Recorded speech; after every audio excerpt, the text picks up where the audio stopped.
কুনতুম তাকনিজুন।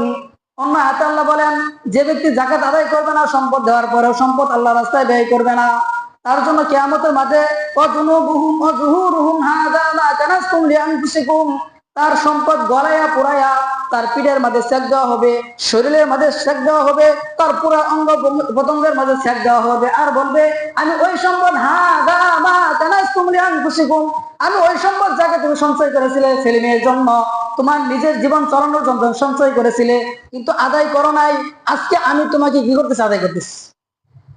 অথচ দেখেন আপনি আমি ছেলে মেয়ের জন্য সম্পদ সঞ্চয় করি, অথচ এই সম্পদ ছেলে মেয়ে খাইবে কি খাইবে না কোনো গ্যারান্টি নাই।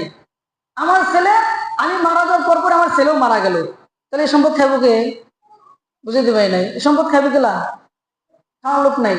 আমার কোনো ছেলেই নাই, দুই একজন মেয়ে আছে, বা মেয়ে আছে এক দুইটা, দুই একটা মেয়ে আছে, আমার কোনো ছেলেই নাই, অথচ সম্পদ আমি সারা জীবন বড় সঞ্চয় করতেছি। কার জন্য? আরেকবার ছেলের জন্য, ঠিক না? আরেকবার ছেলের জন্য না। অথচ এই সম্পদ যদি আমি ব্যয় না করি, আল্লাহ বলতেছেন সম্পদ কেন ব্যয় করবা, সম্পদ কেন ব্যয় করবা? এই ফাইদা কুদিয়াতিস সালাতু ফান্তাশিরু ফিল আরদি ওয়াবতাগু মিন ফাদলিল্লাহ। অন্য আয়াতে আল্লাহ বলেন তোমরা ফরজ বিধান নামাজ আদায় করেছো, এবার ফান্তাশিরু ফিল আরদি ওয়াবতাগু মিন ফাদলিল্লাহ, আল্লাহ তাআলার রাস্তায় ব্যয় করার জন্য আল্লাহ তাআলার পক্ষ থেকে অনুগ্রহে এবার জমিনে ছড়ায়া পড়ো সম্পদ উপার্জন করার জন্য।